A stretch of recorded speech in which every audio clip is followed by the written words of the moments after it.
ध्यायेन नित्यं महेशं रत्गिरिनिभं चारुचन्द्रावतंसं रत्नाकल्पोज्ज्वलांगं परशु मृगवरा भीतिहस्तं प्रसन्नं पद्मासीनं समन्तात् अस्तुतमर्गनैर् व्याघ्रकृतिं वशानं विश्वाद्यं विश्वबीजं निखिल भयहरं पंचवक्त्रं त्रिनेत्रम।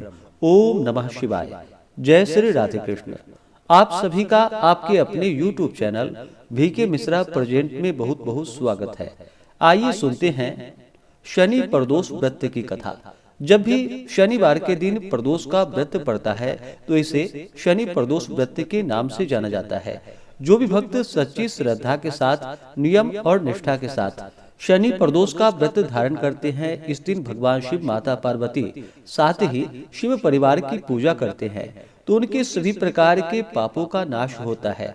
यह व्रत संतान प्रदायक व्रत है।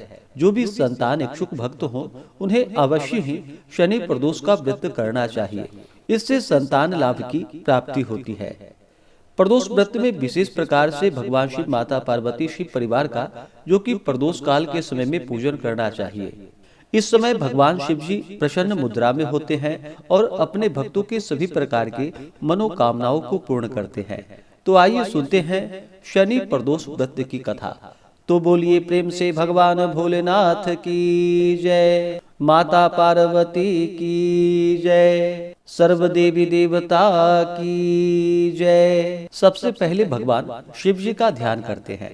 हे भगवान भोलेनाथ, आप करोड़ों चंद्रमा के समान कांतिवान, त्रिनेत्रधारी, मस्तक पर चंद्रमा का आभूषण धारण करने वाले, पिंगल वर्ण के जटायूटधारी, नीले कंठ तथा अनेक रुद्राक्ष मालाओं से शोभित, वरदहस्त, त्रिशूलधारी, नागों के कुंडल पहनने वाले, व्याघ्र चर्म धारण किए हुए, रत्न जड़ित सिंहासन पर विराजमान शिव जी हमारे सारे कष्टों को दूर करे और सुख समृद्धि प्रदान करे। शनि प्रदोष व्रत कथा के अनुसार एक बार गर्गाचार्य जी ने कहा कि हे महामते, आपने शिव शंकर को प्रसन्न करने हेतु समस्त प्रदोष व्रत का वर्णन किया है। अब हम शनि प्रदोष व्रत की विधि सुनने की इच्छा रखते हैं, सो कृपा करके आप सुनाइए। सूत जी बोले कि हे ऋषियों, निश्चित रूप से आपका शिव पार्वती के चरणों में अत्यंत प्रेम है। मैं आपको शनि प्रदोष व्रत की विधि बतलाता हूँ, सो ध्यान से सुनिए। प्राचीन कथा है कि एक निर्धन ब्राह्मण की स्त्री दरिद्रता से दुखी हो शांडिल्य ऋषि के पास जाकर बोली कि हे महामुने, मैं अत्यंत दुखी हूँ, मेरे दुख निवारण का आप उपाय बतलाइए। मेरे दोनों पुत्र आपकी शरण में हैं। मेरे ज्येष्ठ पुत्र का नाम धर्म है जो कि राजपुत्र है और लघु पुत्र का नाम शुचिव्रत है। हम दरिद्री हैं, आप ही हमारा उद्धार कर सकते हैं। इतनी बात को सुनकर ऋषि ने शिव प्रदोष व्रत करने के लिए कहा। तीनों प्राणी प्रदोष व्रत करने लगे। कुछ समय पश्चात प्रदोष व्रत आया। तीनों ने व्रत का संकल्प लिया।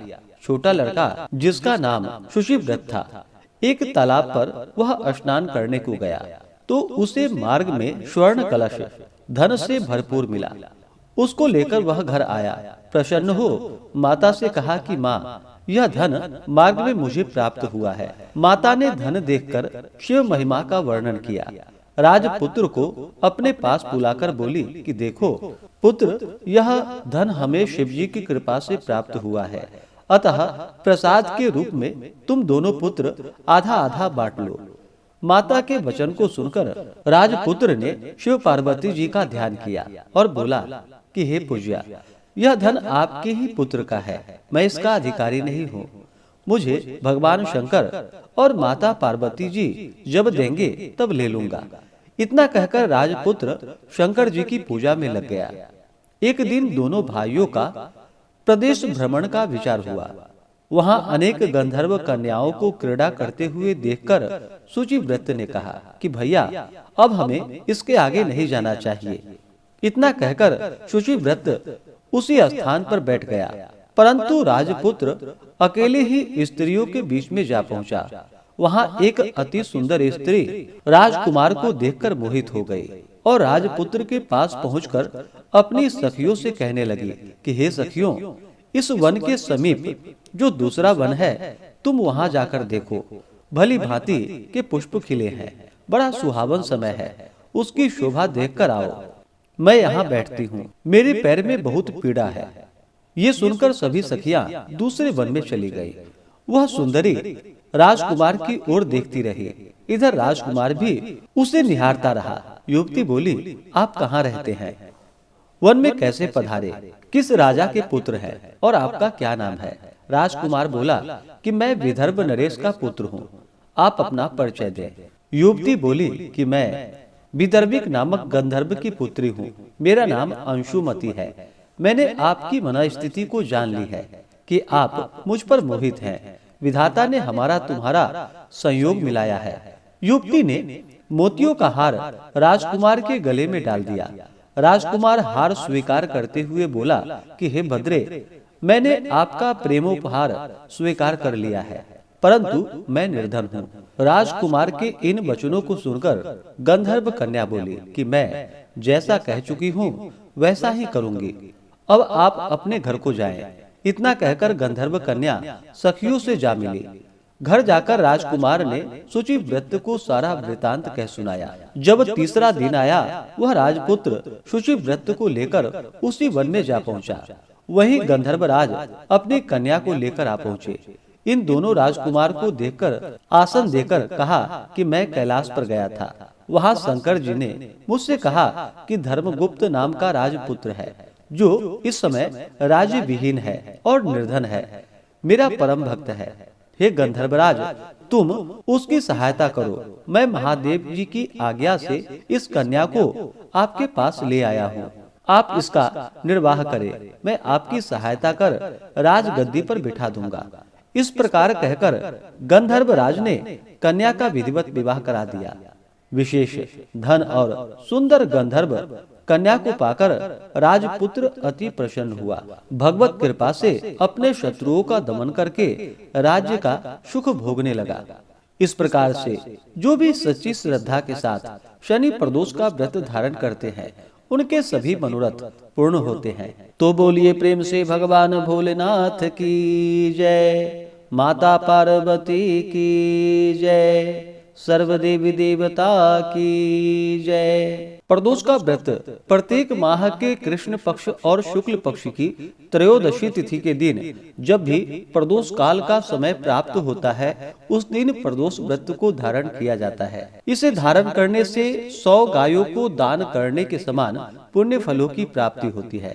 जो भी प्रदोष का व्रत धारण करते हैं, उन्हें चाहिए कि इस दिन विधि विधान के साथ व्रत धारण करने के लिए प्रातः काल ब्रह्म मुहूर्त में उठकर नित्य कर्म से निवृत्त हो भगवान शंकर, माता पार्वती का स्मरण करना चाहिए।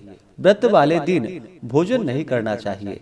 इस दिन उपवास रह करके व्रत को धारण करें। जो उपवास नहीं रह पाते हों, जिनका स्वास्थ्य सही ना हो, तो आप एक समय फलाहार ग्रहण करके व्रत को धारण करें। और सायं काल के समय में जब सूर्यास्त में 1 घंटा भर शेष रहे, तब स्नान आदि कर्मों से निवृत्त होकर शुद्ध वस्त्र धारण करके पूजन के स्थान को स्वच्छ कर जल और गाय के गोबर से लेप कर मंडप को भली भांति सजाकर 5 रंगों को मिलाकर अष्टदल कमल बनाकर कुशा के आसन पर पूर्व अथवा उत्तर दिशा की ओर मुख करके बैठे और भगवान शंकर जी, माता पार्वती जी, साथ ही शिव परिवार की पूजा करनी चाहिए। सबसे पहले भगवान गणेश जी का पूजन करें, उसके बाद नंदी, श्रृंगी, भृंगी, कृतमुख, कुबेर, कार्तिकेय का पूजन करें, सर्प देवता की पूजा करें। उसके बाद फिर भगवान भोलेनाथ और माता पार्वती का पूरे विधि विधान के साथ पूजन करें। इस दिन भगवान का जल से अभिषेक करे, पंचामृत से अभिषेक करे, शुद्ध गंगा जल से अभिषेक करे, भगवान को सफेद वस्त्र या पीला वस्त्र अर्पित करे, जल से आचमनी करवाए, फिर यज्ञोपवीत अर्पित करे, फिर जाकर के जल से आचमनी करवाएं। उसके बाद अक्षत, चंदन, पुष्पों की माला अर्पित करे। भगवान को 3 पत्ते वाला बेलपत्र, उस पर राम का नाम लिख करके या नमः शिवाय लिख करके भगवान शिव जी को बेलपत्र अर्पित करनी चाहिए। बेलपत्र अर्पित करने से कहा गया है, त्रिदलम त्रिगुणाकारम त्रिनेत्रम च त्रिधायुधम त्रिजन्म पाप संहारम बिल्व पत्रम शिवार्पणम। सच्ची श्रद्धा के साथ अगर भगवान शिव को बिल्वपत्र अर्पित की जाए तो इससे भगवान अपने भक्तों के 3 जन्मों के पापों को भी नष्ट कर देते हैं। तो भगवान को बेलपत्र अवश्य ही चढ़ाएं। उसके बाद भांग, धतूरा, शमी पत्र चढ़ाएं। अनेक प्रकार के नैवेद्यादि का भोग लगाएं। जल से आचमनी करवाएं। मुख शुद्धि के लिए पान पत्र, सुपारी, लौंग, इलायची के साथ में अर्पित करें। द्रव्य दक्षिणा चढ़ाएं। इसके बाद फिर प्रदोष व्रत का कथा श्रवण करनी चाहिए और फिर भगवान शिव जी के अस्तोत्र, चालीसा आदि का पाठ करे या श्रवण करे। इस दौरान ओम नमः शिवाय या श्री उमा महेश्वराभ्याम नमः इन मंत्रों का अवश्य ही जप करनी चाहिए। फिर भगवान की आरती, निराजन आदि करके पूजन को संपन्न करे।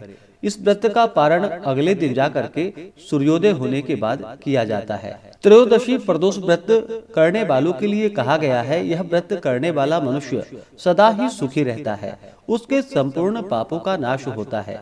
इस व्रत के करने से विधवा स्त्रियों को धर्म की प्राप्ति होती है और सुहागन नारियों का सुहाग सदा ही अटल रहता है। बंदी कारागार से छूट जाते हैं। जो स्त्री पुरुष जिस कामना को लेकर के इस व्रत को धारण करते हैं, उनकी सभी कामनाएं देवादिदेव महादेव उनकी पूर्ण करते हैं।